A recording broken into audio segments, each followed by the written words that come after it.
to B2B, what about, it's simply about, what is your promise versus delivery? What is your on time? Cost is anyway well negotiated before.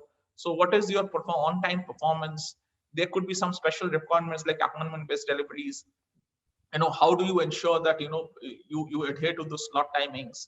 How are you minimizing damages? How do you ensure that the goods are picked up, there's data accuracy, there's the paperwork is accurate, because till date in India, you do carry a lot of paperwork along with B2B. So those are the key drivers.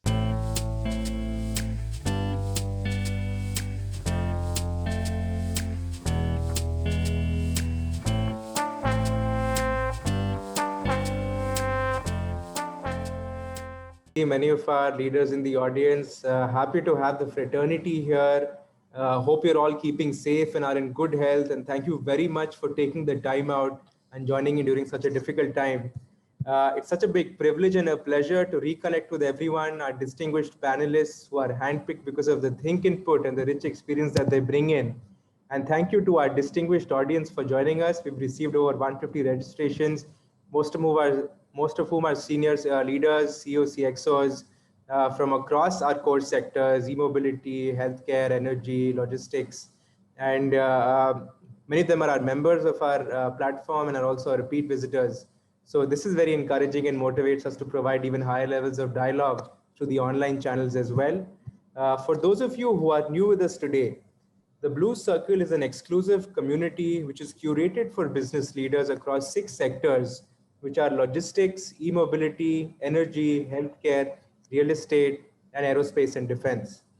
We also present socioeconomic insights which ultimately determine the evolving complexion of the market.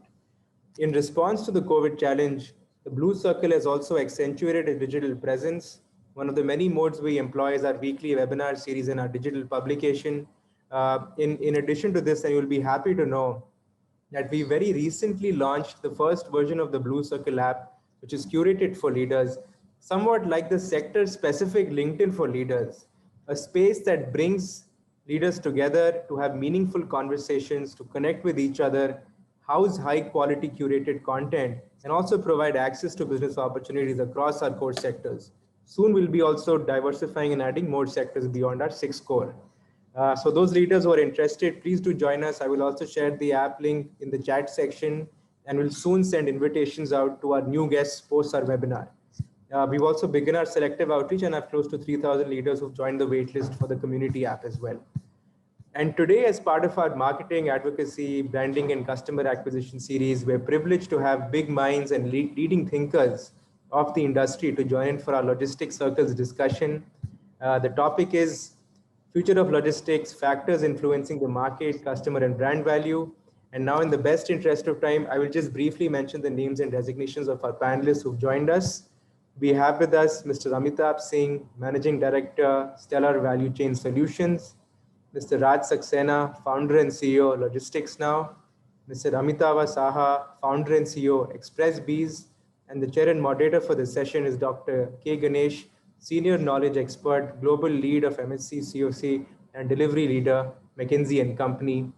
Thank you very much, sirs, for joining in. It's an absolute privilege, and I request Dr. Ganesh to please chair and moderate the session, sir. Thanks a lot, Siddharth. Thank you very much. A very pleasure evening to everyone. Very glad to be here in the great topic today, which is future of logistics. And it doesn't end there. We have an esteemed panel of experts who are actually going to discuss about what are the different factors influencing the 3 different value, right? One is market, and second is customer, and third is a brand. How this market value, customer value, as well brand value, how this is kind of influencing, and in the context of logistics. I think that's a fantastic topic on the table, thanks to Blue Circle, to bring this very relevant topic now from the context of future. I know Siddharth has given a high-level introduction of our esteemed panel, but I think I'll introduce them a bit more, right? Welcome all 3 of you. We have Raj Saxena, who is the founder and CEO of Logistics Now.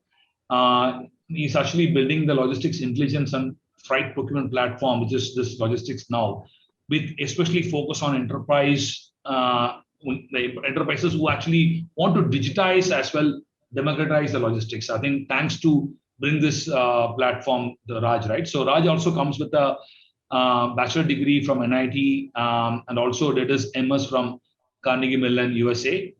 Is having a very good experience of 17 years spanning, in different industry, and have a great experience in logistics as well. So welcome, Raj, for today's panel. Thank you. Thanks, Raj. And we have our second esteemed panel, Amitabh Saga. Welcome, Amitabh. So he's the founder and CEO of XpressBees. He founded this in 2015, led his overall operations and business development to especially become one of the largest and fast-growing logistics company in India. So he's also a board member of Ascry. He comes with a bachelor degree in mechanical engineering from IIT Bhubaneswar and also MBA from IIM Lucknow. Comes with a very great experience in logistics, focusing multiple functions. Very, very glad to have you, Amitabh. We're going to have an insightful discussion with you. Welcome. Thank you, Dr. Ganesh. Thanks a lot. And at last, we have Amitabh Singh, who is a managing director, Stellar Value Chain. He comes with almost 23 years of experience, where he almost spent 10 years in leading the multiple national organizations. He's also having an MBA degree and worked across organizations in his actually tenure. He's having actually a very good experience from B2B, B2C, and even I think in operations across the organization, right? So I think it's going to be a fantastic discussion with you, Amitabh. Welcome, Amitabh. Yeah, thanks. Very good. I think we have a great panel today. I think I'll probably begin the panel. Thanks to making this happen for Blue Circle, right? I think when we step back and think about the topic, the future of logistics, right? So one element which has come to our mind, everyone talking about the new DNA, which is digital analytics, right? So that's where the future is lying in many areas, not only logistics, in planning, everywhere, right? So I thought I'll start the discussions from the new DNA, which is the data science and analytics, right? So with that, I'll go to Raj, right? And Raj, actually, congrats. I understand that you also have a recent article which has been actually come on the table. So especially in data science, it is exactly towards that. Probably you can actually talk more about the article as well. But the question is around this, right? So when we step back and think about the future of logistics, right? That is surrounded by data, the source of data. Are we going to get the data? How we analyze the data, especially analyze the data not in the old method, how we can use a AI and how do we kind of bring the data science on the table, right? So the question to you, how data science can bring a next level of enablement, especially in logistics sector, and how actually it's going to bring a customer value end of the day. That is actually first part of the question. And you also end the question, how companies, I mean, we have a lot of audience here, how they can prepare themselves into this data science journey and where they have to start.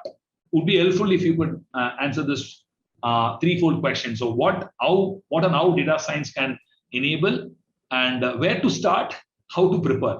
If you could actually throw some light, that would be helpful, Raj. Over to you. Certainly, Dr. Ganesh, that's several questions. I'll try and condense the answer into just 2 or 3 bullets out here. And if I may just suggest, a shift in thinking is starting in a lot of companies, especially during the COVID times, where the variability which has happened, the business impact which has happened is unforeseen, unprecedented. And data is an enabler. Data is also a business value driver, as most companies today are not only using their data for the normal reporting and analysis, they are using it to drive decision-making at a level not seen in logistics very frequently, and especially in normal situations. So for example, today, companies have grown to a scale where we are not talking about 5, 10, 15, or 100 routes. We're talking about thousands of routes which are being served by the e-commerce majors, by the major manufacturers, etc. So as the level of complexity has risen, there is a need to create a data backbone, a digital backbone, which is the foundation for application of data science, AI, and ML for any company. So typically, my suggestion has been to most companies to look at aggregating and consolidating your data, creating that digital backbone for your data, and correlating it with what are the business outcomes that you seek to drive. As an example, we, through our platform, Lorry, create the national logistics grid for every major company that we work with, which means that all their movements, whether it's raw material, finished goods, inbound, outbound, last mile, we aggregate all of that into a single repository. And that is what becomes the national logistics grid for that company or that logistics service provider. Once the data is in place, then the next level AI/ML comes into play. But AI/ML should only be thought of in the context of a specific business outcome and for a specific set of use cases. Because a lot of companies try to jump into AI/ML, but the foundation of data has to be rock solid and deep with some defined business outcomes before we start looking at AI/ML. So hopefully that brings home the importance of the very routine and mundane job of actually aggregating, consolidating the data, looking for business outcomes, and then identifying patterns in the data to support that business outcome. Let me give you an example. Very simple example, which most companies do on a daily basis. They dispatch trucks. Yeah. By some estimates, 1/3 to 1/4 of all trucks which are moving on the road today may not be the ideal or the best fit for that kind of cargo route and cost. Yeah. But this analysis can only happen when that aggregate data and the micro level data for that particular truck both are available at the same time. So the grid, the national grid, gives you the macro level data. Your own loading on that particular day in a certain truck gives you the micro level data, and these need to be correlated for every shipment for every truck type. Yeah. So that's just one example, and we are not even touching AI/ML so far. Yeah. Because you observe thousands of such patterns day in, day out, aggregate them over 365 days, and the pattern begins to emerge at a route level, at a SKU level, at a truck level. And then you start looking at where are the opportunities, and then you make it predictive. And then you correlate this with things which are so pertinent, including pandemics, weathers, floods, etc., etc. So this is, I'm just giving you the trailer of what is possible. And whatever I'm telling you has already been done somewhere in the world. And this is hundreds of millions of dollars of savings which can accrue. And we are just scratching the surface on data science today. So short answer, hopefully, but happy to go into more detail as required. Thanks a lot, Raj. I think you you touch the basis of the source. Fix the source, have a rock solid of source, which is very vital, right? So while we actually start discussing the other panel, so maybe a couple of points I want to mention, right? One is we have a chat panel. We have a Q&A the panel as well in your Zoom setup. Any question answer, please actually put on the Q&A. We actually received some of the audience's questions as well beforehand. We'll try to cover in the next 1 hour. We have a schedule from now till 5:30. So we will try our level best to keep our discussions, our panel discussion till 5:10. So we can keep the last 15-20 minutes to kind of have a specific Q&A questions, whatever the questions coming from the audience, we actually try to keep it the buffer of the last 20 minutes. That's a plan for the today's session. I thought to mention this while we discussing with other panelists, right? So if anything, somebody want to raise hands, please raise a hand and ask questions in the middle, so that and through the chat, we probably try to incorporate that if relevant, right? So thanks, Raj. I think it's a very good beginning, right? I know the AI/ML journey is evident, critical, and it's actually need of the hour, but at the same time, stepping back, fix the source of the data, have a rock solid source, then I think have the journey. Fantastic answer, right, to begin with. I probably switch gears to Amitabh, right? So when we enter into the COVID, Amitabh, so from McKinsey angle, there are 5 R we say. One would be, first, let us resolve all the problems, be it an employee, be it your third-party service provider, or be it any other supplier or overhead, right? So that is resolve. Then be resilient, meaning flexible. The second R. Then return to the business. That's a third R. Once you solve the 3 R, which is your resolve, resilience, and return, then think about reimagination. That means the same old way of working won't work. It is about reimagination. then do a reformation of sustainability, right? So my question is towards reimagination. Today, stepping back, one of the reimagination coming to your mind is, I think this is there in everybody's mind today, the omni-channel as well multi-channel, right? I think since you come from a Express Bees and you might be seeing day in, day out, we want to understand how this trend is happening today, the omni-channel or as a multi-channel in the set of logistics.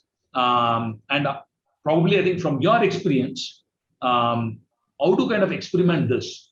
If somebody hasn't gone there and somebody even thought through that, how do we kind of start the journey? Would be helpful to get your sense. Maybe move from a data science to a reimagination of omnichannel. Let me pause and get your thoughts on that. Thanks, Dr. Ganesh. I think it's not only my experience as Express Bees, but also the founder of FirstCry, one of the founders of FirstCry. I think FirstCry, in all in all practical purposes, I think is today's India's largest omni-channel company. There are very few companies with the size and turnover of FirstCry, where you have very big online presence along with 400 plus dedicated stores across India, and a very good split of revenue between the offline and online. It's not just one channel; it's both the channels kicking in. So I think why omnichannel has become very important is because of two reasons today. One is, A, due to lockdown restrictions, your business hours is severely restricted in a pure offline mode.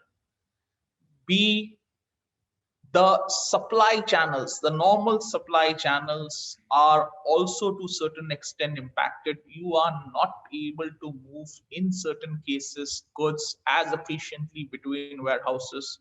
One of the warehouses you might be operating out of a couple of warehouses, and probably a few of them would have been closed down because of local lockdowns and other things. So what has become very important is, how are you able to use multiple channels to reach your consumer? Okay, that's one part of the challenge. And part two of the challenge is, when you are able to reach your consumer, maybe through your own .com site, or through advertising. You do an advertising, you run a campaign on Facebook or Google, and you redirect them to maybe your shop on Amazon or shop on somewhere else. How do you keep on fulfilling those orders, and how do you do it? So most companies find it very, very challenging to fulfill multiple channels, order for multiple channels from a single source of inventory. A very common practice, even among evolved companies, is you have a separate warehouse for your B2B needs, and you have a separate warehouse for where you support your .com, or if you're selling on Amazon, Flipkart, or Myntra, or Snapdeal, or you use a separate warehouse, or within the same warehouse you keep a different stock pool. Now it has challenges of, you might be some SKU might be selling very fast here, and it's a stock out, and on the other side that same SKU is present. So you are missing sales somewhere, whereas you have that stock lying in a different pool. So here's where service providers like us come into play, where we can actually give you a single view of inventory across your channels. So your stocks might be lying in 4 or 5 places. All our warehouses are also fulfilled or used as a fulfillment centers for certain leading brands like Fossil, Landmark, and others, for their Flipkart and Amazon sales. These are certified warehouses which are audited and certified. And from the same stock pool, you can supply to Amazon, to Flipkart, to your .com site, as well as to your franchisee stores. So you, and not only that, you do it from the same stock pool. If your stocks are lying at four parts or 5 warehouses or 10 warehouses, 15 warehouses in India, we are able to create a single funnel for all these orders. So the OMS sits on top of the WMS, and basically all the orders are funneled through OMS, and based on the availability, proximity of the stocks to the demand center, to the some other considerations like price change, expiry, batch that you want to push out in priority, your orders are distributed to the relevant warehouses, and you essentially fulfill the orders to ensure that your customer gets the fastest delivery. Your customer could be a B2C customer, could be a store, could be your distributor, could be anybody. So your customer gets the fastest order fulfillment with the minimum logistics cost. So that's the technology that is key, and you should be able to do it high degree of accuracy. So we can say we can do it with 99.96% accuracy. So you do not actually miss any orders. It's not that a lot of companies tried, and then probably there are a lot of missed orders, there are a lot of tech challenges. This is something we have been doing it for many years, because as I said, FirstCry is the largest omni-channel company in the country, and we have been doing it for over 10 years now, and we can do it with 99.96% accuracy. I think that's a very important ability of technology, because this in turn will reduce your supply chain costs. On a thinner stock cover, you can actually have the sale across multiple channels, and this will effectively increase your stock turns. Fantastic. No, I think this is really helpful, Amitabh. I think I was talking to one of my clients, right? So as you rightly mentioned, people are envisioning a different type of customer today, right? Especially from the contract logistics, right? So one is I do it all. I mean, the expectation is they want the logistics service provider. I do it all. That is one. Second is operate for me. That means, come on, you will do the entire. You will actually operate the warehouse while the customer control transportation and inventory level everything, but you operate for me. And third is this is an understatement, right? Make best use of my stock via your network. That means, you will, you as a logistic company control the fulfillment of the stock and so on and so forth, right? And the last statement is, I don't want to deal with logistics. It is about solution. It's a holistic solution, not about logistics, right? So I think that's what the customer journey is changing. And as rightly mentioning, the expectations are also changing a lot. So with that, whatever you said completely makes sense, right? So thanks, Amitabh. Very wonderful thoughts, right? So I think yeah, very nice, right? So we traversing from a importance of data science and how do we reimagine the business through a omni-channel. That's great. Now I'll probably shift to a physical flow setup, Amitabh, right? So I know in pandemic, in COVID, there are a lot of complications. I'm talking about the complete supply chain network, right? So, but I think if you see the last 3-5 year trend, the rural to urban or semi-urban to urban, urban to metro. So this kind of a density of customer, that itself is shifting. So that means the customer density already shifting. And I mean, it's almost like added fuel on the fire. We actually had a Brexit as an overall complexity, the US-China trade war as another complexity, and then added fuel of a COVID, the complexity. So people all talk about the business continuity plan in the entire network. But wanted to understand from you, right? Today, if you step back, redesigning the network, right? Redesigning the entire logistics network. What is the importance of that? So is it very critical in the current setup or in the future setup? Does every company should, they have to step back and think how this is very critical for the market, especially to get a access to the market, or How do we cover the density of change in the customer? So wanted to get your thoughts and your experience, how this is happening, how this will have to be viewed in future, how you as a company doing it already would like to get a sense. That'd be helpful, Amitabh. Let me know. Sure. So actually, there is a definite need to evaluate for all the companies to evaluate the existing logistic network, and there are multiple factors that are driving this need. Obviously, it started the mega shift started 3 years back with the implementation of the GST regime. Earlier, all the whole network was planned across just to cater to the tax efficiencies rather than logistical efficiencies. So that was the primary focus earlier. But with the implementation of GST, one country, one market, I think most of the big corporates are re-looking at their overall national network in terms of both warehousing as well as transportation. So that's one factor that started driving this requirement to look at the network.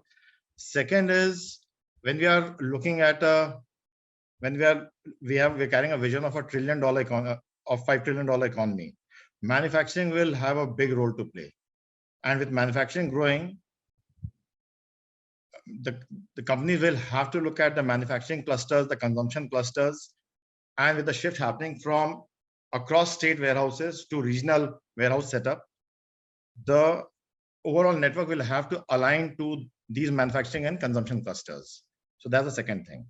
Third is, over the years, if you look at the last 25, 30 years trend, most of the load, almost 60% of the transportation is catered to by road. So in terms of, unfortunately, the infrastructure has been bad, but rail has lost a lot. Now, especially during the COVID times, people suddenly realized the need to have a multimodal kind of a mix, where there was a need of rail, air, as well as a road. So that's another shift that's happening. Another very important factor which is playing is the consumption in the tier 2 and the tier 3 cities. So again, the network has to align to cater to that kind of a demand. E-com obviously has changed the game. E-com is changing the game, and a lot is happening on that front, and I'll add to that also. So just to cater to all the points that I mentioned just now, when we are talking about warehouse realignment, consolidation happenings, regional setups coming up, there'll be two types of requirements that are coming up parallelly. We'll be looking at a lot of, and especially in conjunction with the road network improving, when we are looking at long haul movements, we'll be looking at bigger trucks, higher payloads, things that are very prevalent in the international market, like horse and cart kind of a model, which is not there in India. Things will start moving in that direction. So we are looking at consolidation resulting in more full truckload movements at one end. Second, people will experiment with all formats of movement. So when we're talking about just-in-time kind of smaller parcel deliveries, we are talking about express gaining momentum over there. So it'll be a mix of full truckload, less than truckload, consolidation, co-loading, or everything will come into play. From our side, we realized this, and as you might be aware, that Stellar, we are into the value chain transformation. We help companies in value chain transformation. So we're trying to cater to all these needs of both on the warehousing side as well as on the transportation side, and trying to cater to their needs of whether it be full truckload, part load, mid-mile, last mile, long haul, and distribute. So the requirements are changing depending on how the companies are evolving, how the manufacturing setups are evolving, how the customer demands are changing, and their structure will have to align to this changing setup. If that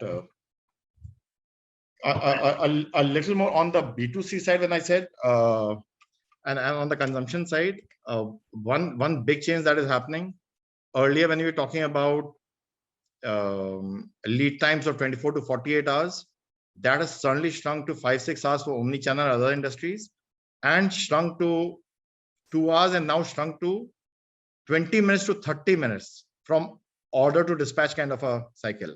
To cater to that kind of same day delivery, next day delivery requirements, the network will again have to realign to meet that kind of requirement. So I think every company and most companies are actually re-looking at their existing manufacturing setup, their complete supply chain setup, and are re-evaluating it to make it more cost effective. So yeah, that's something that's the need of the hour. So thanks a lot. Very, very insightful, Amitabh. Thanks for sharing your thoughts, and you're covering the spectrum of B2B and B2C, and how this is evolving in a multimodal setup. I think that's very, very clear need, not only now and even in the futuristic setup, right? So thanks. Maybe I think I'll go back to Raj. We talked about AI and data science. That is very evident, very clear, right? But stepping back, one of the questions, I also coupled the question, what is coming in the Q&A as well, right? So if we step back, see, at least what we've heard from the client, many of our clients actually, one is overall logistic cost reduction, that is fine. The time, so the time value of money is also very important, right? So that's where many people are stepping back and thinking about the logistics control tower. I mean, especially they call it as a digital logistic control tower, right? So this is to kind of track and trace a vehicle with all the telematics, location analytics, and so on and so forth. How do we kind of reduce overall turnaround time, even be the transit time, right? So this is, I mean, GPS is there in all the vehicles. That is fine. That's okay. But how do we use it, and how do we kind of embed that into a next powerful setup, and how do we kind of leverage that setup is a bigger question, Raj. So I know one of the area where even logistics now is doing is also location analytics, which is very vital, right? So want to get a sense, be it a plant or be it a depot, be it any location, stocking locations, how this location analytics now today, and how this is going to spread in future, and what is your viewpoint and what your suggestion on that particular topic, and especially how the data analytics can be used here as well, right? So would be helpful to kind of understand from you, Raj. Sure, Dr. Ganesh, thanks for that. So broadly, I'll start again from the basic layer of location analytics, which is the data on asset location. Asset could be truck, asset could be container, etc., etc. And a lot of companies typically consider getting visibility into that asset as an end goal. It is just the base layer, yeah. Because once you have that, on top of that, there are a reasonable number of service providers who analyze the data and get you things like expected time of arrival, who get you alerts in terms of delays, who get you alerts in terms of any incidents which might happen. And it's an exception-based reporting which happens in most of these platforms and softwares which are available today. But again, that is also a base layer, yeah, because this is hygiene now. Any major transportation operation which is operating without these two basic layers, is probably in need of moving much faster, because beyond these two layers is when the real value unlock starts. When you start looking, especially at scale, in terms of the overall pattern of demand and supply. Yeah, and it becomes even more interesting. So, for example, what we look at is one is the overall pattern of demand and supply to understand the mismatch. Because the day somebody in Bangalore says that trucks are not available today, it's not nothing wrong with Bangalore. It's just that the inflows and outflows are just not matching, and the broker ecosystem is not able to bridge that divide. Now, as we all know that India is driven by a broker economy, so we are excellent in local optima. In Bangalore, a few thousand brokers will do an excellent job in trying to match demand and supply, provided the delta is manageable. But the moment the delta crosses the threshold in any market, markets go haywire. And we've seen this in COVID, throughout COVID. And as lockdowns happen, open, reopen, the delta is unpredictable. So can the track and trace, can the predictive actually help us understand what's coming tomorrow, next week, the month after? As of now, hardly anybody can. But with deep enough data, this should be possible. So that when the next pandemic hits, we're not talking track and trace, we are tracking what will happen tomorrow in the Bangalore market. And of course, when I talk about control towers, there's a lot we could talk about. But in short, the simple use case we've just talked about, multiply that for every major transportation market of India, for almost every major company, and suddenly you have a control tower which is national. Yeah, and that feeds into what we call the national logistics grid, which is our vision. And that is what a country like India really needs, and probably most of the world actually needs that right now, because pandemics will happen and supply chains will have these breaks. So control towers are the need of the hour, and particularly for a nation as large and complex as India, to ensure that we are better prepared for the next pandemic. Thanks, Raj. This is really, really helpful, right? Maybe I think I'd add a question to you very quickly, maybe one question from a Q&A, right? So when you talk about data science, when you talk about the control tower using a data, one question is basic question from the client, from Bimal, right? So what he's asking today, I think the data and analytics, definitely drive results. That's great, but the data is very unorganized. Sometimes it's not even available, and there are some, I know there are complications in the authenticity of data. There are some rules, IT rules, not to share the data, and all this actually complexity is there, right? So, I mean, they would love to listen from you in the in this particular setup. How do we overcome this? How do we start the journey, and how do we kind of think through moving from a descriptive to a predictive to a prescriptive? I think the fruit is very away. That's a kind of a thought process. Would love quick thoughts. Sure. So, Dr. Ignesh, we are learning about this, and to give you the answer, the short answer, there is no simple way to get 100% authentic data from multiple entities. The basic requirement there is you need a trusted and a neutral platform, which is Lorry, what you see behind me. That's the platform that Logistics Now has created, which is neutral, which is trusted by hundreds of logistics companies, manufacturers across the country. And we carry literally hundreds of these networks on our platform today, and with relevant permissions. And some of this data helps answer the questions that we just talked about, which are in public interest. So, and SME is the segment which gets most impacted by some of the things we are talking about. Are in a great position today to benefit from a large-scale platform like Lorry, which is neutral and which is trusted by all sides, demand as well as supply. Very helpful. Thanks a lot. Thanks. Thanks, Raj. Maybe I think I move to Amitabh. So we discussed about omnichannel in the reimagination setup, right? So one of the questions from the audience is, does omnichannel, apart from the the delivery point of view, logistics point of view, does it support inventory management? Does it support also the stocking and the overall working capital management? Does it support that? So want to get your thoughts, Amitabh, or we have to think through this differently. Yeah. So a part of when you talk of omni-channel, you are essentially talking of inventory management is also a byproduct of that, because without managing the inventory, how will you expose the inventory to multiple channels? And what omni-channel helps is, because you are utilizing the same inventory across different channels, you are talking of a much faster sale-through rate, ability to work on lower stock covers. Okay, so freeing up some of the capital which is stuck in the supply chain for you. Okay, and second thing is, you are also talking of effective inventory management across multiple warehouses. I'll give you an example, because you might be working out of 10 warehouses across the country, but not all warehouses would be of the same size.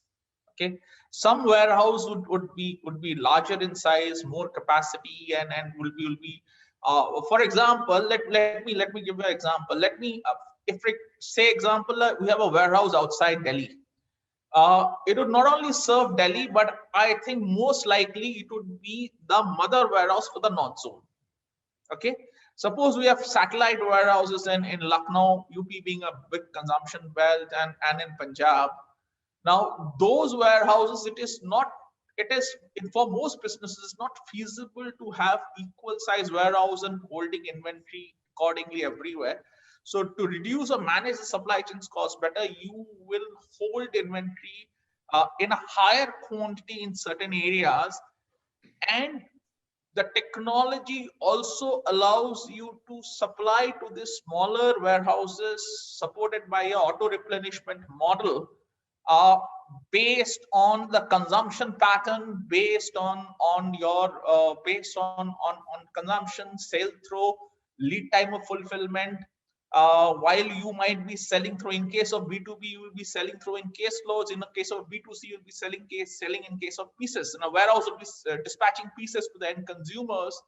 But converting those when you into ARS places an order to them, a bigger warehouse, those will be converted into case loads, or in terms of MOQ, if there's MOQ to be followed, certain MOQ or MDQ to be followed, all those things can be done by the technology. While I keep on talking about the technology, I think one thing is also very important. So we are not only technology guys, we're operator as well. So we operate huge warehouses, multi-level, automatic, semi-automatic warehouses, very large footage, maybe running into 2.5 lakh, 3 lakh square feet, multi-level G+3, G+5, and that requires for a different level of skill set to design and operate such warehouses. We're talking of lifts, conveyors, and all those things.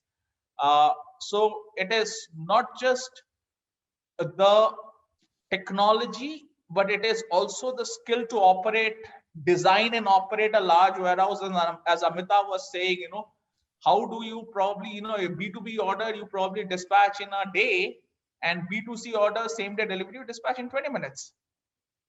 Within a warehouse, you probably, you might be running a sale on certain products. Okay. So the picking rate of that particular inventory or a category might be faster. So if you're running a sale on fashion, and while you are warehouse stores like maybe electronics and other things also, so the picking within the fashion category will happen in a wave, while picking in other category will be a normal pickup, order to pick. So how do you create warehouse within warehouse? How do you manage B2B, B2C picking simultaneously? So these are various things which brings across efficiency, which brings about there are a lot of inventory management is the byproduct. How do you bring in about overall operational efficiency? There is various factors which come into play. Thanks a lot. Thanks, Amitabh, for sharing your thoughts. Right. So this is really helpful. I think let's step back and go back to our original discussion. Right. So I think a quick summary. Right. So I know the basics, source of data is important. The platform is important to actually make that happen. Then only the data science actually can evolve. So that was the journey which we are traversing. And also, when you do that, you have to reimagine the business through the setup of omni-channel, and also how do we redesign the network. So this is a kind of a future journey we need to think through when we actually travel the logistics in an effective way. So that's where we were in a journey, right? So now probably I'll go back to Amitabh, right? So I'll probably cover up two questions, one from the Q&A and question which I had in my mind.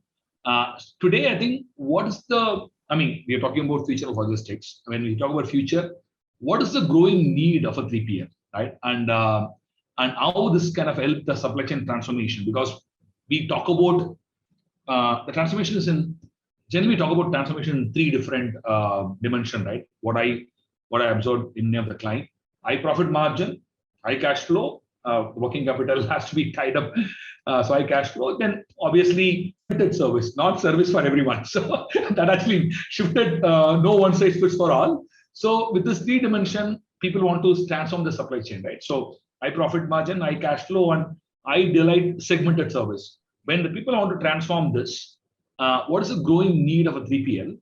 And at the same time, I want to club a question where, the distribution as a point, right? How the distribution has to thought through. What is the growing need of 3PL, as well how the distribution of the world should thought through. Would love to get your thoughts, Amitabh. Over to you. Yeah, sure. So basically, if you look at the numbers, and if you look at the last 3-4 years, the way 3PL has evolved, we are currently at around $8 billion, kind of, which is around 56,000 crores, kind of a 3PL business that we have. And this is expected to grow to almost double by 2025. And there are multiple factors that is driving this growth and that is driving this need. So if you're from a manufacturer's perspective, if you have to look at what they're looking at is, or they're looking at flexibility, they are looking at scalability, they want to experiment with new markets, they want to expand into new markets and still have the flexibility of withdrawing if need be. They are looking at quality, one-stop solution. And when I'm talking about one-stop solution, they actually want to focus on their core. Therefore, their core is their business, their manufacturing, and they would want the experts to handle, or the 3PL companies to handle this part of the business, which they better understand. So, and when I'm talking about 3PL handling, so we're talking about 3PL bringing in the know-how, the technology, the capex, the infrastructure. So all that value additions which 3PL can bring in cannot be matched by the companies themselves. So they're also looking at productivity and efficiency improvement. Obviously, the point that you mentioned, cost reduction is at the core of this requirement, and regulatory compliance. That's another thing that is driving the need for 3PL. So since we are into this business, and when we're talking about 3PL players, we are not just talking about warehousing, we are talking about complete integrated value chain transformation proposition, where we're talking about warehousing, inbound logistics, in-plant logistics, outbound logistics, mid-mile, last mile, and the first mile. So complete integration of everything. So what we are looking at is a growing need from companies. They are approaching us. They want us to evaluate their existing supply chain, reevaluate the existing network, figure out of how we can realign it in order to minimize their inventory. Because if you're talking about the overall logistics cost as a percentage of GDP, we're talking about 14%. If you're talking about transportation cost, that's one big component. But inventory cost is the killer, actually. And if you have to compare with international markets, that's one area that each company is trying to focus on. And this is where a lot of 3PLs, and we are playing a big role. So what we are helping them do is reduce their time to market, increase their reach to market, lower their inventory, thereby reducing the cost and improving profitability. So that's the core mantra behind this value chain transformation, reducing the inventory and doing everything necessary to reduce the cost. So that's what we are doing. And this need is definitely there, because most companies want to focus on their core. You also added up how the network has to evolve around it. As I said, the requirements are changing. Once we are mapping the whole pan-India network for the companies, we evaluate their long haul, short haul, mid-mile, last mile requirements, and everything has to be realigned to bring down the cost, increase the reduce the time to market, and finally bring down the cost. So you nailed it. I think one point what you mentioned is the regulatory setup, which is very. And just one more point. Sorry, I would want to add here. One big challenge which has been there is the availability of grade A warehousing. With more regulatory compliance coming into play, grade A warehousing is missing, and that is where we all are playing a big role. We are looking at 50 million square feet of warehousing space in 5 years' time. We currently are already at 12 million square feet, almost adding 6 to 7 million square feet every year. So this grade A warehousing, the kind of technology that is required, sorter systems, capex investments, that's an area where we are bringing in phenomenal value. So fantastic. Very, very, very thoughtful. Thanks, Amitabh. This is really helpful, right? I think I know from the audience, thanks to Vimal K, head of Movers International, who actually asked about the data science question to you, Raj, right? Thanks to him. And we got like almost 3 or 4 questions from Mr. Howard James Scott, who's the MD of Logbis Group. Thanks for asking a very fantastic question, right? So maybe I think one question from Mr. Howard, right? I just want to bring it to all 3 of you. Maybe I think you can actually share your thoughts. One of his question is, we talked about technology, we talked about the complete physical flow of network, we talked about the analytics part, but one of the important element is talent of the people, the so-called driver. I think I probably have to read the exact sentence what he has mentioned, right? So everything is order of the day. Whatever we talk, that is very good. But we should not forget our highly mobile CEO, which is called driver. I think he has given a very fantastic name, right? Highly mobile CEO. So this CEO, the mobile CEO, actually has to interpret, has to absorb. He has to be, think through in terms of know the language, be a tech savvy to understand all the platform data science what we talk about. It should be presentable, behave with the right people. All this actually has to happen, right? So one of the question what is coming from the audience is this, right? So are we stepping back, preparing these people and getting them ready? And how do we make them aware, make them actually train? How do we, on a will, skill, and ability point of view, how do we, even though you have a will, if possible, there is a will is available. How do you improve the skill for him? How do you make the person ability towards that, right? So maybe Amitabh, maybe you can start, and I would actually love to hear from Raj and Amitabh what you are doing in your organization, and what are the ways in which you suggest to the people in the audience what they need to do. Would love to get from all three of you a quick thought process. Yeah. So, let me rephrase the question to clear my understanding. Are we saying what are we doing to train the drivers? Yeah, especially so it's not easy, and how do we actually make them enabled to kind of understand all this technology and travel with this technology? So what is the way we are actually preparing them, especially, right? So how are we making them ready? How are we getting them ready? And because he may not understand the omni-channel, he may not understand the track and trace, all the technology what we're talking. So that's what I think. How are we making them ready and getting them ready? That's a crux of the question. Okay, so we employ around close to 20,000 plus blue collar workers across the country.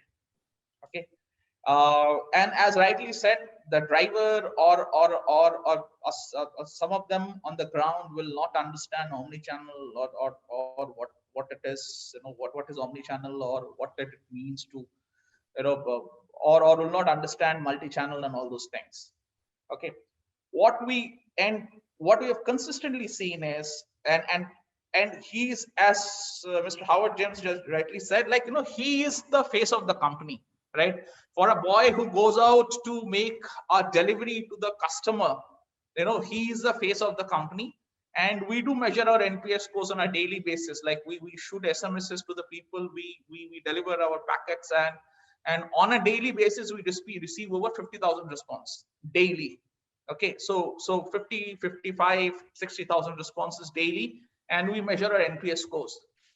So what we have found very effective is, create simple apps, do color coding, and train them on simple steps. So technology is a very effective medium to control service quality. And critical is you ensure that you use technology to curb the variability and give them very simple instructions. Okay, if you give more than 5 instructions to a rider, he is going to mess it up. It's very difficult for him to understand. How do you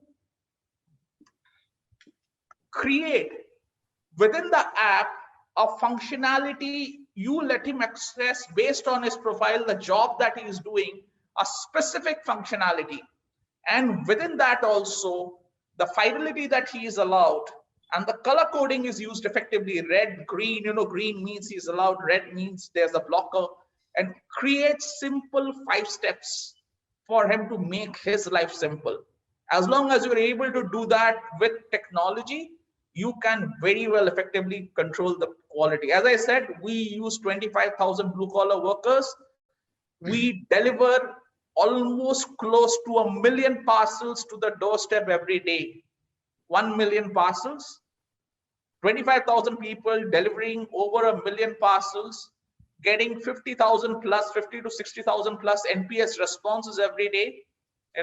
So we found the use of technology and a feedback mechanism very, very effective in controlling the service quality. Thanks a lot. I think the visual and graphical representation and naked color codings, which is very innovative, very clear, right? I think that's where I think people can interpret, understand easily, so that we increase the ability of understanding. So even though the willingness is there, but skill can come through, how to make the ability in an effective way. That's great. Maybe Amitabh, from your viewpoint, what you are doing and how to kind of understanding. There is another, almost two questions also come in a similar angle. So would love to get your thoughts as well, Amitabh. Yeah. Sure. As Amitabh said, I think the most important element is we need to simplify the user interface. The driver need not understand the business or the business model. He simply needs to understand what is expected of him and the sequence of it. As long as the technology is kept simple, the user interface is kept simple, and the driver is trained to what the UI is the objective that particular the end objective that needs to be achieved by the driver through that UI that he is looking at. As long as he's trained on that, I think it's easily manageable. Basically, two things: training of the drivers and the simplicity of the user interface. Those are two things to be kept in mind to make things work. Well said. Thanks, Amitabh. Yeah. Yes, Dr. Ganesh, I'll just make one quick addition to that. So I learned a lot from what Amitabh and Amitabh said. One addition would be a newfound problem which is coming up, especially in the long-haul trucking business, where earlier a driver was given an app about 6 years back. They were given a mobile app. Yeah. 4 years back, he had 2 mobile apps. Today, there are half a dozen mobile apps. So drivers are basically saying, do I do my job and drive the truck, or do I keep switching between apps? So it's the next level problem to solve. Still not pervasive, but we are going to be seeing it shortly. No, Raj, I would like to comment. You should always make it, we are very paranoid about using one app. That's why we call it unified app. So, you cannot give 5-6 apps to a driver. You have to give one app, and within that also, you have to limit the functionality. Rest everything technology has to do. Yeah, technology has to be smart. Technology has to be effective. And while the driver can be very well trained, but if you make him do more than 5 things on one app, you set up a recipe for disaster. Just one more point on this. One more point on this about the use of app on the long haul. So our experience has been that most of the drivers use single app, while we might have multiple vendors across different routes, and each vendor is connected to a different app. Is the control tower, which has the API integration across these apps and gives us the national picture. The driver is actually using a single app, but at the back end, across different vehicles, across different vendors, the apps might vary. All that gets integrated at the back end in the control tower, and which makes us see the national picture in totality. So actually, drivers need not necessarily use multiple apps. Agree. No, I think very good debatable discussion, right? So thanks Raj, Amitabh, and Amitabh, right? So I think that's where I see, if I have to connect this dots, right? So I know technology has to enable come as a simplified solution so that the drivers need not to panic and stuff. That's why this IoT, the sensors are actually enabled well, right? So maybe I think connecting that to this particular question, maybe Amitabh, coming back to you, right? So IoT as an overall subject, right? So today, is that enabling this kind of a setup today, and how that is evolving now? And in future of logistics, does it really going to add value to the customer? And just want to get your experience and what you're doing in your company would be helpful. Kind of IoT from a sensors and element point of view. Right? Would love to get your thoughts, Amitabh. Yeah. Basically, when we talk about IoT, to very simply put it, is the basically various physical devices connected to the internet Right. for the purpose of collecting and sharing data. So Right. that's the basic role. And IoT has transformed the way supply chain works. If we talk about from our business perspective, both in the warehousing side as well as on the transportation side, the most important role that it's currently playing is what we were just now discussing about the vehicle track and trace, the GPS integration of trucks. And when you talk about GPS integration, it's not just the GPS integration. Now we are tracking our vehicles which do not have GPS, either through their mobile application or we are tracking them through their SIM cards. So all is being supported by the IoT platform. On the other side, there are multiple other things that are also where we have this application. We have both asset light as well as asset heavy models on transportation side. On the asset heavy models, we obviously need to monitor fuel consumption. So that's another thing where IoT is playing so we exactly know what kind of fuel consumption, what kind of kilometers per liter is the vehicle running. In terms of, we also have a cold chain business. So we need to really have a good control on we need to have a good temperature control. So that's another area where IoT is very, very helpful. All trucks traveling across different routes. Now FASTag has become mandatory. So FASTag is again working on that platform. So in terms of uses, both on the transportation as well as the warehousing side, I think IoT has changed the way we currently operate or manage our supply chains. In terms of warehouse, maybe if I could just add on the warehousing side, because transportation, I did mention some of the points. I think it is playing a bigger role. When you're talking about complete inventory management in the warehouse, where the stuff has to be kept, which rack, which shelf, movement of vehicles or material handling equipment within the warehouse. So better utilization of space, light sensors basically to save on electricity. So multiple areas. So when you're talking about IoT within warehousing, I think there are multiple areas where it has its application and it is helping transform the supply chain. That's fantastic. Thanks, Amitabh. And just one last very important point, because we moved to complete package level tracking, which is the need of the hour, the visibility of consignments across the network. I think that is the basic where IoT is playing a big role because of the RFID and barcoding. Very, very well said. Very well said. Thanks, Amitabh. Maybe I think I'll switch gear to Amitabh, right? So, Amitabh, I want to understand from you, see the customer experience. That is one of the important topic today, right? So, at the end of the day, so technology will come, and anyway we need to do something to improve driver. It is in terms of simplifying technology and so on and so forth. Let's say when those portions are solved, let's say we're solving the technology part, we're solving the driver part, and let's say we are also solving some of the source of data part. How do we kind of enable customer experience in an effective way? And what is your thoughts on it? Are we doing justice today in giving a different experience to customer? Something to be done in future? I mean, how are you doing today, and what do you see? What are the challenges you have seen there, and how you overcome that? Right. So, would love to share your story. Would be helpful. Since we have there are two parts of customer experience for us, B2B and B2C. Okay.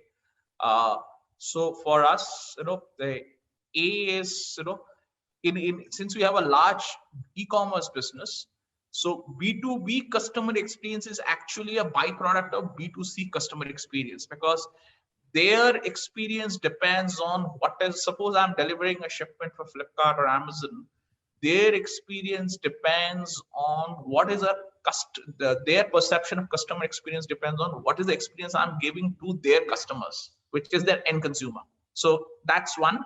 And the other customer experience is that's a B2C customer experience. And in case of a B2B, the customer experience is what is my end customer and the customer experience guy who is for whom I should measure customer experience is the same. In case of B2C, these are two separate, and in case of B2B, it's the same. So I'll cover B2B first. B2B, what about, it's simply about, what is your promise versus delivery? What is your on-time? Cost is anyway well negotiated before. So what is your on-time performance? There could be some special requirements like appointment-based deliveries. How do you ensure that, you adhere to the slot timings? How are you minimizing damages? How do you ensure that the goods are picked up? There's data accuracy. There's the paperwork is accurate, because till date in India, you do carry a lot of paperwork along with B2B. So those are the key drivers. In B2C, it's slightly more difficult to measure, because you are reaching out to a humongous number of people. As I said, we deliver 1 million parcels a day. And you essentially cannot call up to check the customer. So what we do is we send out, along with the delivery confirmation, we send out a SMS and ask the customers to rate us on it's a simple one-pager, rate us on various parameters. And as I said, like we get around 50 to 60,000 responses daily. I think that's a very, very large number of responses. We do go through those numbers. We analyze the data by region, by machines, without disclosing the identity. Without disclosing, it's without our machines churn that data. Our algorithms churn their data, and we are able to throw out the algorithms, or whether you call it analytics or data science or whatever it is, we are able to throw out and pinpoint, which area, for what reasons are we having bad customer behavior? Is there a case of the delivery was not attempted on time? Is there somebody who behaved rudely with the customer? Is there an incident where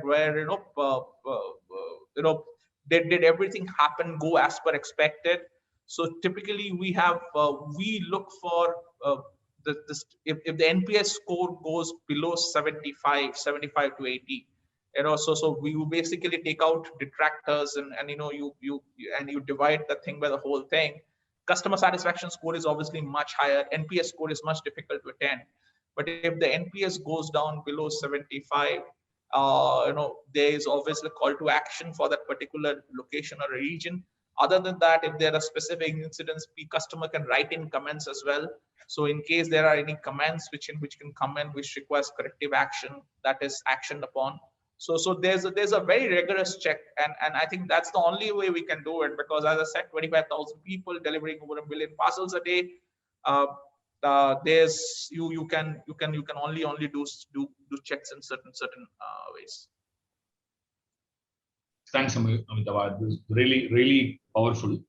Thanks for sharing your thoughts. Maybe I think one question when we talked about the technology people and other element, right? One is stepping back, benchmarking, right? Raj, I'm going to switch gears to you, right? When I actually came to know about your platform and about the logistics now, what I understood was you today do a freight benchmarking, right? The question is around that, right? Because the reason being, I think, for example, for a shipping trend, if at all I have to do a container trend, right? So there is another platform called Zenata. I don't know how many of us are aware of it, but they actually kind of bring the trend of the container shipping, X number of years for a particular lane. What is the trend happening, right? So likewise, when we actually, now post-COVID, I think it's gone in different directions. A $700 lane has become $1,500, and it's actually gone into a different direction, right? But actually, I believe you also, do, especially from a transportation and shipping point of view, right? Especially for a global market. I want to understand from you, right? Because this is useful for not only transportation industry, for the user industry as well, right? Would love to understand how are you doing today, and want to get a sense of it so that you helpful for the audience as well. So because this is one area where many of our clients come and ask this question. So Sure. without get a thought. Absolutely.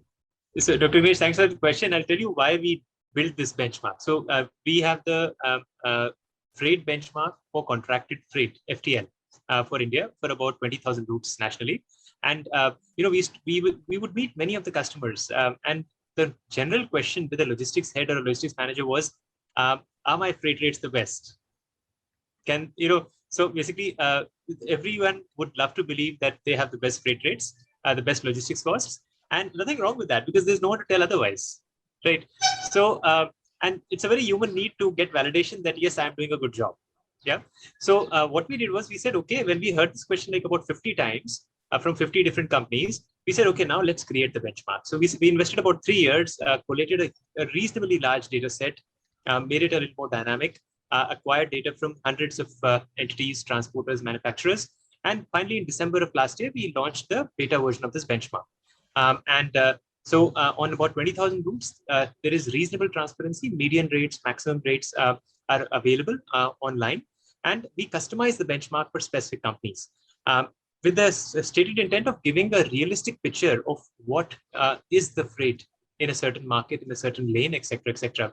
And then as we proceed, we are also moving in the direction that you mentioned, where a lot of density at a lane level as it gets built, more and more analytics and eventually predictive can happen. So today, the idea of contracting in India, especially freight contracting, is in need of transformation because we're very static, and COVID has taught us that static doesn't work. Things have to be dynamic and they have to be adjusted to the market. So, why are transport contracts 12 months? Because everybody else does it. Why don't I do weekly contracts? Because no one does it. But there is somebody who does daily contracts also. Yeah. So there are no specified, logical data points of why we do what we do.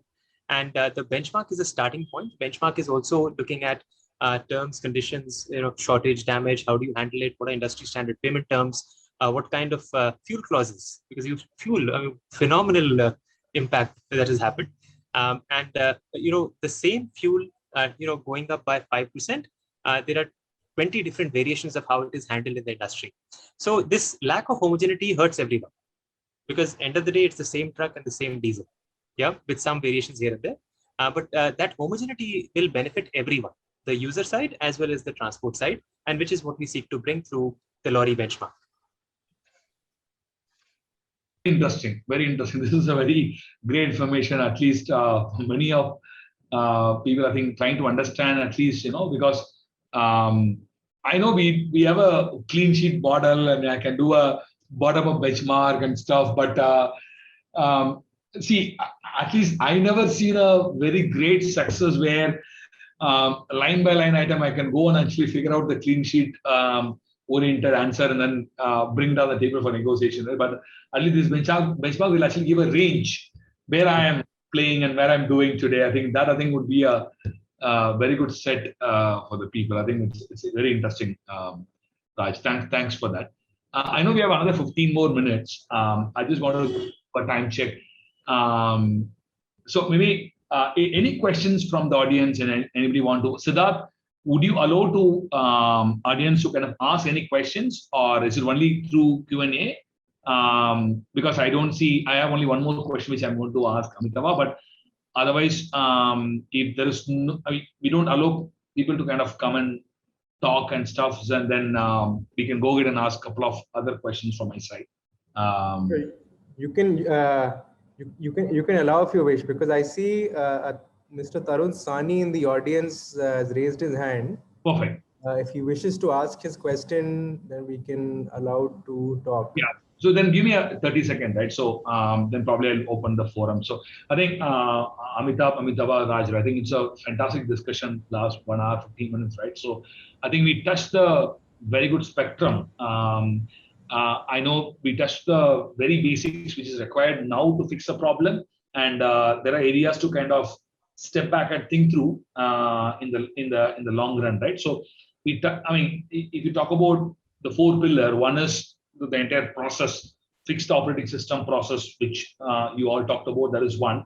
And the second is infrastructure is important, be it the data, be it the management. That is the second. And third is the people, especially the capability of people. How do we improvise it? How do we actually enable that with the right mindset, with the right simplified solution? So those are the 3 things. These 3 things are very vital. The technology and tools can actually act as a, act as a base to kind of make this 3 pillars, right? That's what we, put on the table, right? So the operating system with the process, the people capability with the right mindset and behavior, and the management infrastructure with the right setup. These 3 things would actually make the logistics fly to the next level with technology and tools as a base. Very thoughtful discussions, and you also shared in terms of the source of data is important. For that, the right platform is important. Then only you can actually do the the data science or AI based setup. That is one element, and that is one angle from a technology part. The other angle, what Amitabh has indicated, right? You have to reimagine your business in terms of the next level of omni-channel, next level of customer experience. That's where brings value in the table in future. So that is a thought process from Amitabh, right? And Amitabh mentioned clearly, this is about, I know you think about margin, cost, and service, but regulatory is very important. That is vital, and there is a very dire need of growing need for a 3PL, which is evident today in the current sector. That is actually a very fantastic, powerful thought from your side, Amitabh.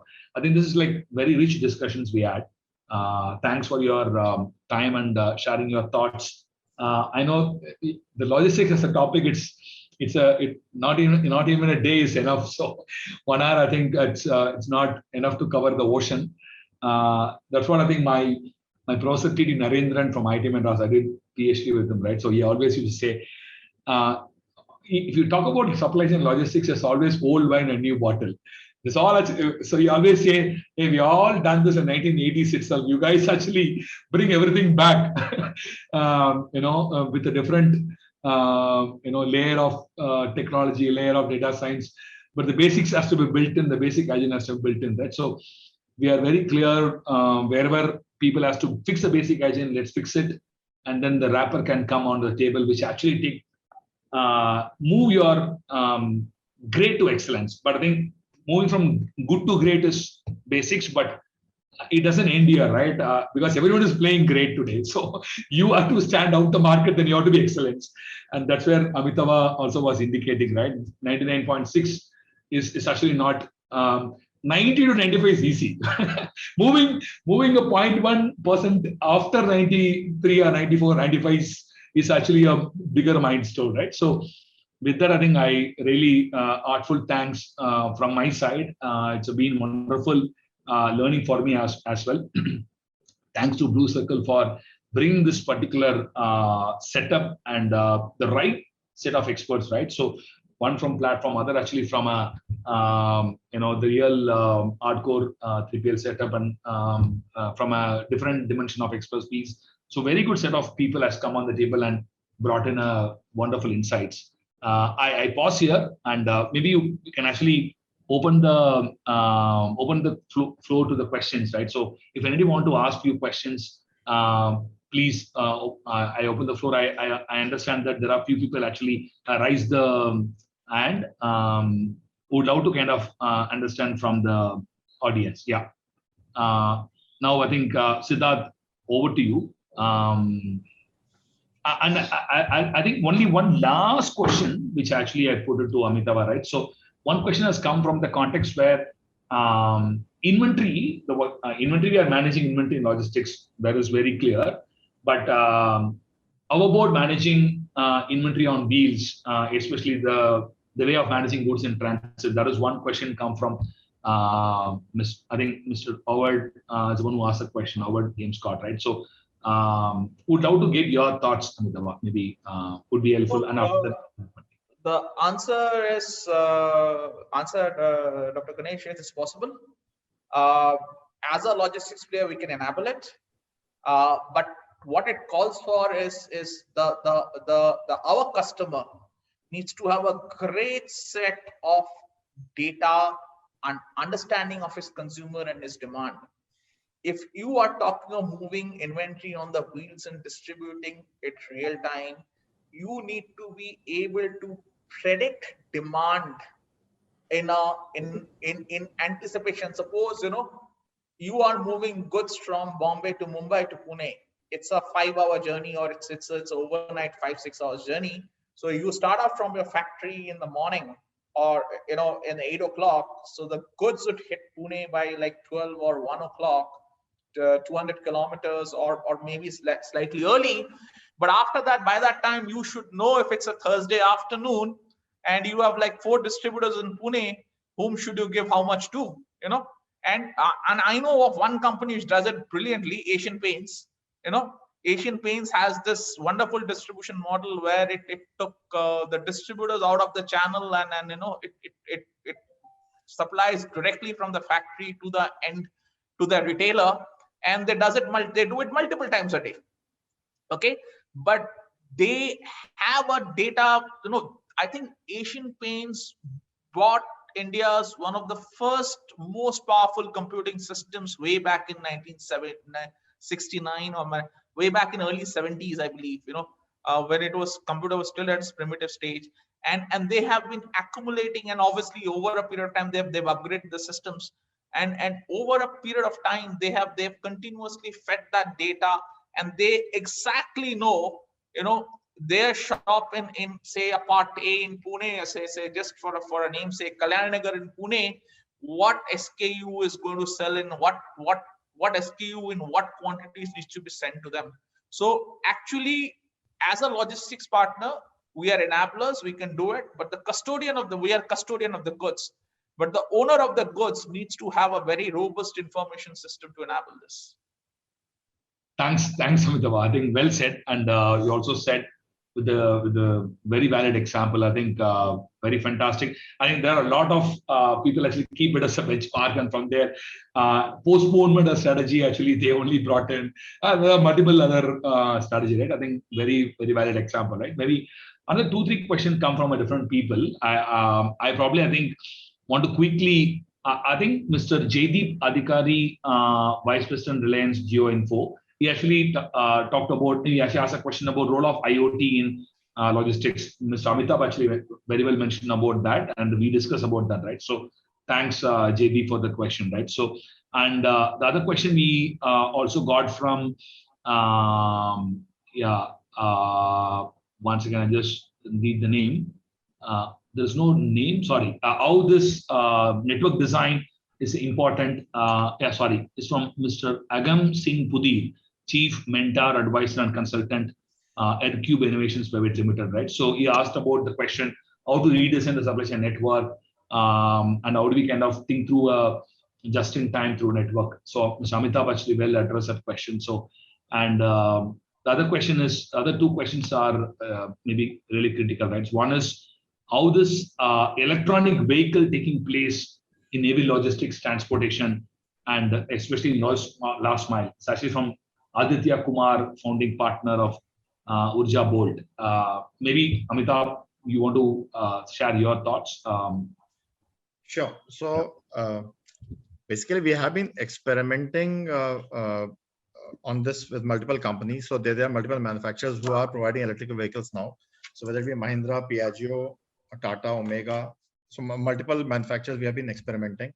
What we currently have in the market is primarily 3-wheelers, and the carrying capacity is around 450 to 500 kgs, and that is, and in terms of capacity, they can travel around 100 kilometers for a full charge. So considering their current payload carrying capacity, they are good for B2C kind of movements or e-com kind of movements.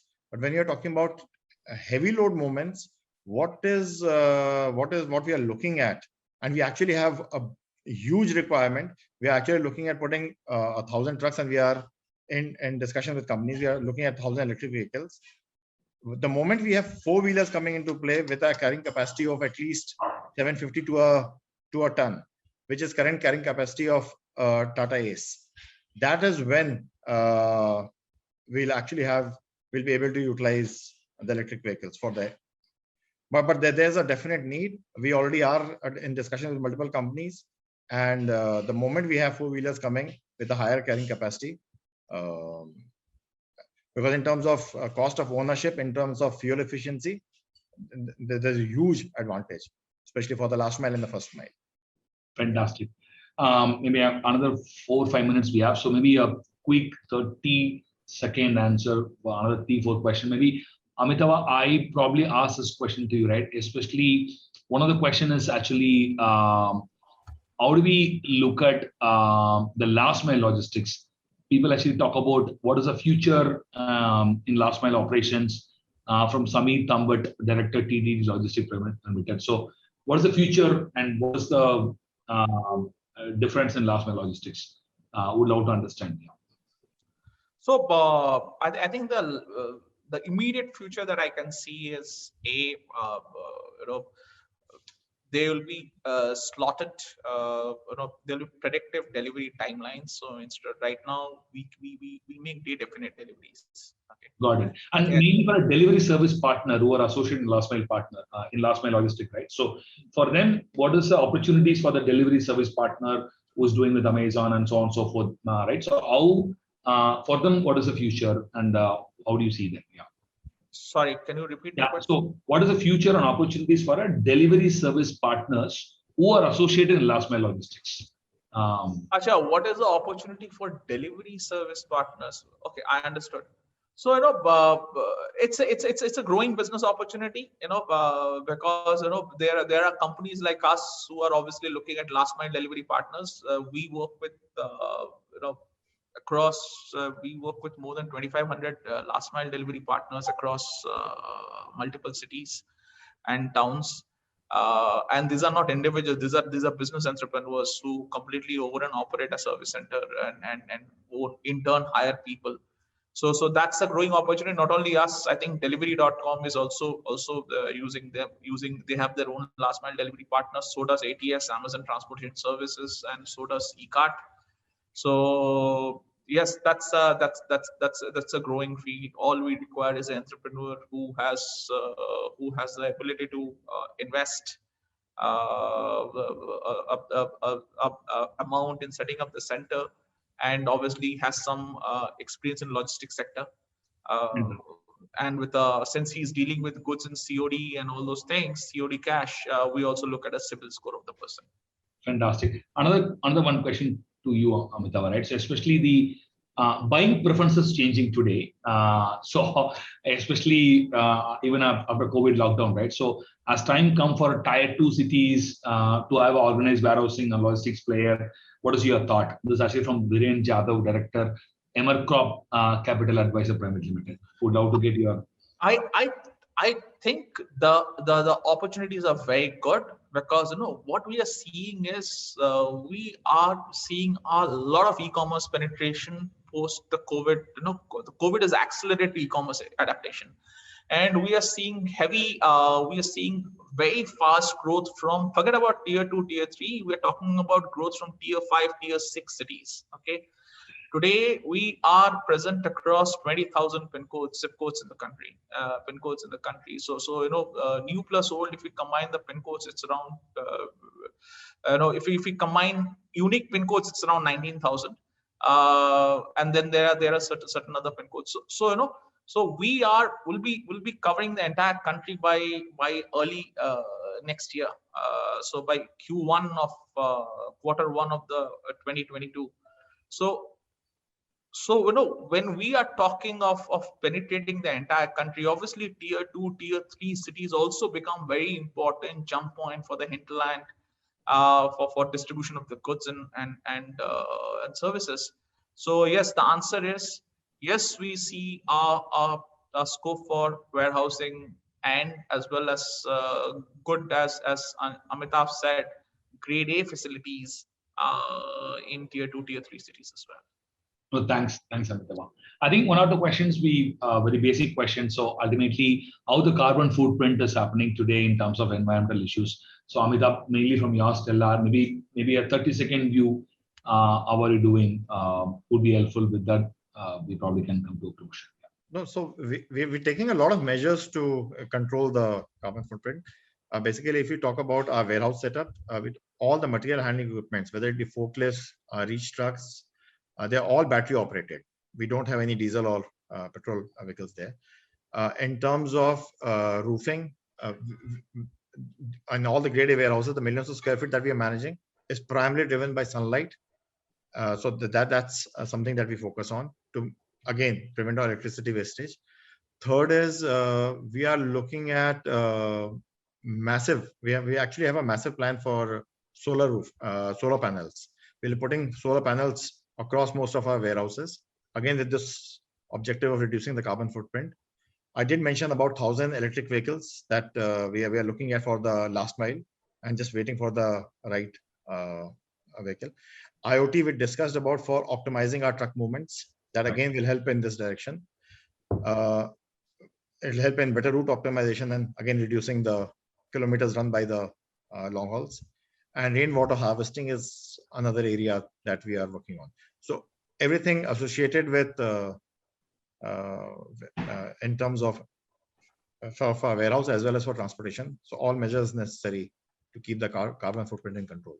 So those are fantastic. This is really marvelous. Thanks to Tapas Majumdar, director, the sustainability practitioner, for this question. So thanks a lot. Thanks everyone. Thanks to Blue Circle. Over to you, Siddharth. Maybe elevator close of 20 seconds. Yeah, we're already a minute ahead of 5:30. We made the time of everyone. Yeah. No, thank you very much. I made my elevator pitch in the beginning only. So thank you so much, sirs. Such an insightful and engaging conversation, and a privilege to hear you all. Really appreciate the time which you've taken out, and very well moderated, Dr. Ganesh. Thank you so much. Our leaders and I have taken home several nuggets from today's conversation, and I really wish we had more time. Still, a lot of questions were pouring in from previously and currently on WhatsApp as well. So thank you to the leaders in the audience for joining in and for always sharing excellent questions. For the questions that may not have been addressed due to paucity of time, I will share the relevant ones with the leaders on the panel and request some of their time for it. We will also try to post the answers in the community app as well. So along with our weekly webinar series and our publication, we are taking these discussions and conversations live on the exclusive community app, which is curated for senior leaders across 6 industries, which are logistics, healthcare, energy, e-mobility, real estate, and aerospace and defense. So whether you would like to engage with us on our platform, please do join the logistics circle and also get access to the other allied circles as well. So thank you very much, sirs, once again. We look forward to having more such discussions, and please stay safe. Thanks a lot. All the very best. Thank you very much. Thanks to Raj and Amitabh. Awesome. Thank you. Thank you.